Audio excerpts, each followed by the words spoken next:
Hello, as I pull in my chair. It is April 30th. We've almost made it to the end of April, month 4 of this wonderful 2025 extravaganza. This is Three Things with Ian. I'm so glad you found me. We are on episode 120. Just incredible. All right, on today's episode, you may have seen my teaser video. If not, we are talking potato chips. I have recently just fallen back in love with chips as a nice little dessert type snack. We'll also talk tariffs and cars and the misconception of America, which we have many. And lastly, we'll talk a little sports, but we'll do the NBA and Giannis, the Greek freak, Antetokounmpo. So, without further ado, let's jump in. So, I want to make this point clear that there is this misconception that we make a lot of vehicles, automobiles in America. We make pieces of cars in America. So basically, there is a tariff exemption coming to automakers, or at least for their vehicles, if their vehicles are 85% or more made in the U.S. That basically, if their vehicles have 85% U.S. content, they are exempt from tariffs. Sounds great. Must be a lot of cars, right? We have the big three: GM, Ford, Stellantis, right?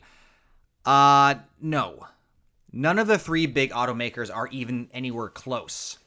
As of last year, the average U.S. content for Ford vehicles was 54%. Same with GM. And those were both 9% higher than Stellantis, which makes Jeep and Dodge. Honda, good old Honda. I have a Honda. I like Hondas. They're the closest to the mark for major automakers, with 63% on average being U.S. content for its vehicles. Well above the other Japanese automakers. I didn't realize this, but Toyota is 29% and Nissan is 24%. Less than 1 in 4 of the parts on a Nissan is American made. And yes, what does that mean? What is the missing piece that I'm hesitant to mention is that Tesla, right, owned by essentially Voldemort at this point, a close confidant to the man in charge, man in air quotes, is at 81%, which happens to be essentially within touching distance of the tariff exemption. So, what is the takeaway? Well, everybody but Tesla is having to make frantic phone calls to its manufacturers, its distributors. GM had to postpone its investor call following claims of possible tariff relief. They're just waiting and hoping and crossing every finger and body part they can to try to get exemptions. Uncertainty is the name of the game, and uncertainty is the most toxic word for anybody with rich, deep pockets. And so we shall see. But the story mostly for those, the casual takeaway is that despite what we say about American-made products and the fact that, I am from Michigan, the state that is Detroit, Auto City, automaker of the world, capital of the world, we still just don't make, our cars are a mixed bag of U.S. content, U.S. pieces, and international. So, more to come, but uncertainty is the unfortunate U word that is surrounding everything around us at this point. Let's skip this. Okay, let's talk about the Milwaukee Bucks and Giannis Antetokounmpo. There's no way to sugarcoat this, guys. The Bucks are done. They had a very disappointing end to their NBA postseason. They lost in 5 games to the Indiana Pacers. Damian Lillard, who was the superhero brought into a company, the bigger superhero, Giannis Antetokounmpo. Love that guy. Love that name. The Greek freak. He had not only some blood clot issues, which is obviously very serious. I'm not, saying that's not a big deal. It is. It's a health scare. He also, but unfortunately, to couple with that, there was an Achilles tendon tear. The season is over, and with it, the era of Antetokounmpo in Milwaukee. It was always, guys, going to be a tough thing to withhold, to hold on to for a long time. We don't live in an NBA where the biggest, best players are in the mid-tier markets, right? You have seen LeBron James himself go from smaller markets a la Cleveland to big markets, Miami, and LA with a one return trip to Cleveland where he did get a championship, which was excellent for the Ohioans who are listening to my podcast. But Milwaukee is in Wisconsin, for those that aren't aware. It is a major city in that state, but it is not a sports mecca. And so Giannis, as much as he loves Milwaukee, likely his time, the honeymoon, is over. They've had some remarkable success. They won only one NBA championship with him there, but they were competitive in multiple years, which is what you want. Trading Antetokounmpo is probably the only way out. They're going to have to rebuild. Even with Antetokounmpo and Lillard, and Antetokounmpo was at worst the third best player in the NBA.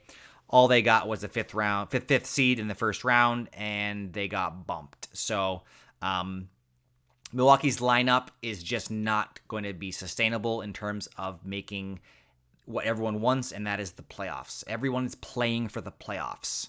The Bucks' I cannot speak. The two best players, save Giannis and Lillard, are both free agents, Brook Lopez and Bobby Portis. One is 36, and the other is someone I don't even really know.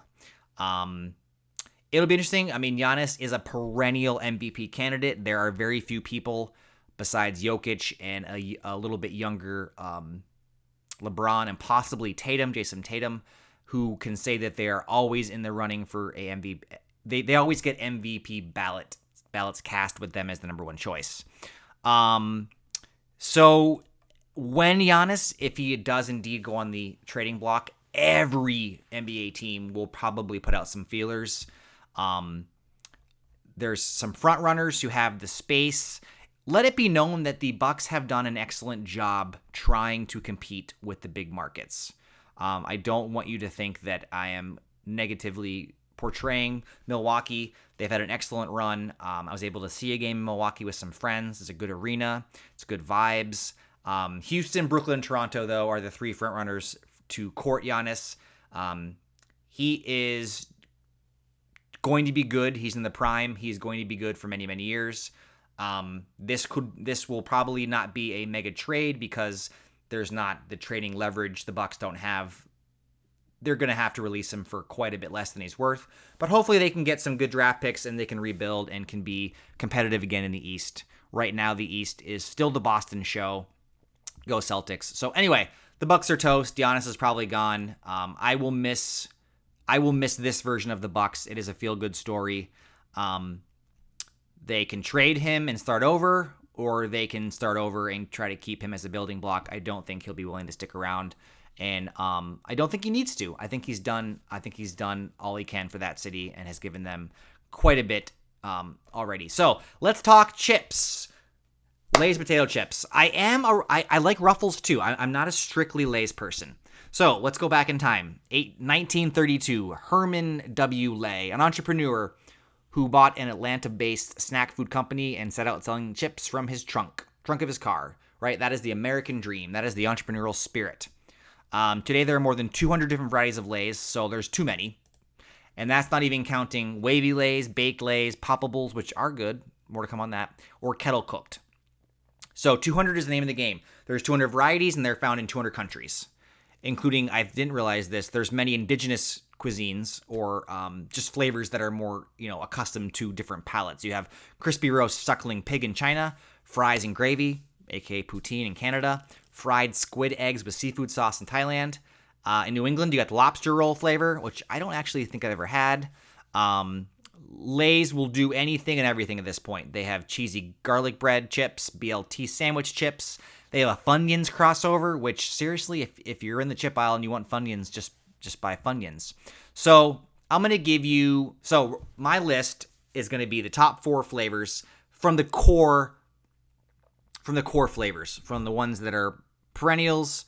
They're year after year. They're on every grocery store in America. If you're hearing my voice, you have access to these flavors. So let's go from 4 all the way to the number 1 flavor.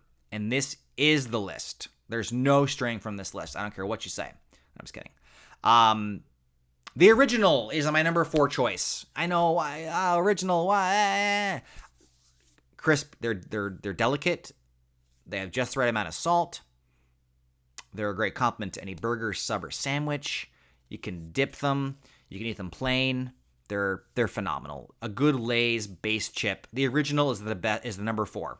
Number 3 is dill pickle. I love these chips. These have grown on me immensely over the past couple months.